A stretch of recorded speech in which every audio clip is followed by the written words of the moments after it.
नमस्कार दर्शकों, बात आज की चैनल कार्यक्रम खबरदार खबरों में आपका स्वागत है। मैं हूं निपुण भार्गव और पेश है आज की खबरदार खबरें।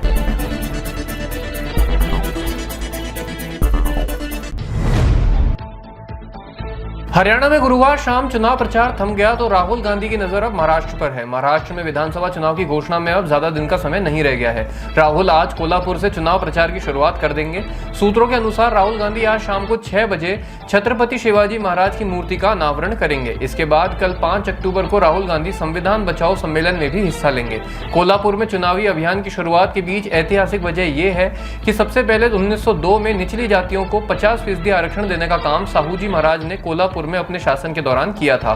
कहा जाए तो राहुल गांधी आरक्षण देने वाली धरती से प्रचार शुरू कर रहे हैं, जिसका एक बड़ा राजनीतिक संदेश जनता में जाएगा। यूपी के मिर्जापुर से सड़क दुर्घटना की एक बड़ी खबर सामने आई है। मिर्जापुर में आज सुबह सड़क हादसे में 10 लोगों की मौत हो गई, जबकि 3 लोग गंभीर रूप से घायल हुए हैं। जानकारी के अनुसार एक ट्रैक्टर ट्रेलर और ट्रक के बीच टक्कर हो गई। सभी मृतक वाराणसी के बताए गए हैं, जो मजदूरी करके अपने घर लौट रहे थे। यूपी के मुख्यमंत्री योगी आदित्यनाथ ने सभी मृतकों और घायलों को आर्थिक मदद की घोषणा की है।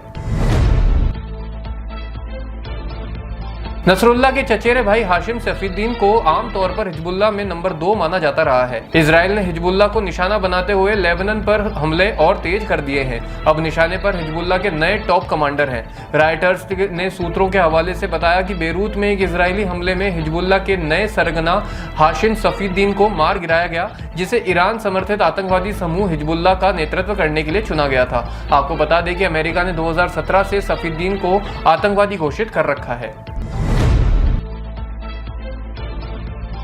आरएसएस प्रमुख मोहन भागवत ने कहा कि संगठन के शताब्दी वर्ष का प्राथमिक लक्ष्य अनुशासित और मजबूत हिंदू समाज बनाना है।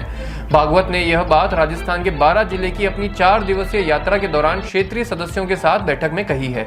12 संभाग के प्रमुख रमेश चंद्र मेहता ने कहा कि भागवत ने जोर देकर कहा कि शताब्दी वर्ष को उत्सव के रूप में नहीं मनाना चाहिए, बल्कि इसका उद्देश्य संगठन के संस्थापक द्वारा देखे गए एक संगठित, मजबूत और अनुशासित हिंदू समाज के सपने को साकार करना होना चाहिए। महाराष्ट्र के जल संसाधन मंत्री संजय राठौड़ की गाड़ी का आज सुबह कोपरा में एक्सीडेंट हो गया। जानकारी के मुताबिक संजय राठौड़ की गाड़ी की सामने से आ रही एक पिकअप वाहन से जोरदार टक्कर हो गई, जिसमें पिकअप चालक गंभीर रूप से घायल हो गया। वहीं हादसे के बाद संजय राठौड़ की गाड़ी के एयरबैग खुलने के कारण वे सुरक्षित हैं। जानकारी के मुताबिक प्रधानमंत्री मोदी पोहर देवी का दौरा करने वाले हैं और उसी की तैयारी के लिए संजय राठौड़ आज सुबह करीब 2 से 3 बजे के बीच पोहर देवी से यवतमाला की तरफ आ रहे थे, तब यह दुर्घटना घटी। सौभाग्य से संजय राठौड़ सुरक्षित हैं। उद्धव गुट के नेता संजय राउत अपने विवादित बयानों से हमेशा चर्चा में बने रहते हैं। कुछ ही दिन पूर्व मराठी भाषा को शास्त्रीय भाषा का दर्जा दिए जाने पर उन्होंने कहा कि इसमें किसी एक व्यक्ति का योगदान नहीं है, लेकिन बीजेपी को हर चीज का श्रेय लेने की आदत है। उन्होंने देवेंद्र फडणवीस पर निशाना साधते हुए कहा कि शिंदे और फडणवीस का राजनीतिक वजूद महाराष्ट्र में कम हो गया है। वहीं उन्होंने 2 दिन से भाजपा के बड़े नेताओं जेपी नड्डा और राजनाथ सिंह से मुलाकात कर महाराष्ट्र की राजनीति में हलचल पैदा कर रखी है।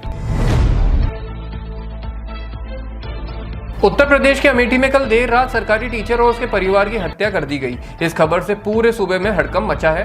हत्यारे ने पति, पत्नी और उनके 2 बच्चे, जिनमें एक 1 साल का लड़का और 6 साल की बच्ची शामिल थी, उन्हें भी नहीं बख्शा। और साथ ही आपको बता दें कि ये घटना तब हुई जब भारी पुलिस बल तैनात था, क्योंकि उस इलाके में मेला लगा हुआ था। पुलिस ने घटनास्थल से 9 खोखे और 1 जिंदा कारतूस बरामद किया है। पुलिस ने बताया कि मृतक रायबरेली का मूल निवासी था और सरकारी स्कूल में तैनात था। प्रारंभिक जांच में पुलिस ने बताया कि यह कोई लूट का मामला नहीं लग रहा है। पुणे से आज एक युवती के साथ सामूहिक दुष्कर्म की वारदात की खबर सामने आई है। 21 वर्षीय लड़की अपने दोस्त के साथ घूमने के लिए पुणे गई थी, जिसे कोंडवा स्थित घाट इलाके में आज सुबह सुनसान जगह पर 3 लड़कों ने पकड़ लिया। आरोपियों ने पहले लड़की के दोस्त को बुरी तरह पीटा और बाद में युवती के साथ बारी बारी से सामूहिक दुष्कर्म किया। वारदात के बाद पीड़ित युवती और उसका घायल दोस्त दोनों अस्पताल पहुंचे और वहीं से पुलिस को सूचना दी, जिसके बाद पुलिस ने तुरंत क्राइम ब्रांच की 10 टीमें बनाकर आरोपियों की तलाश में भेज दी। पुलिस ने बताया कि पीड़िता राज्य के जलगांव जिले की रहने वाली है और उसका दोस्त गुजरात के सूरत का रहने वाला है।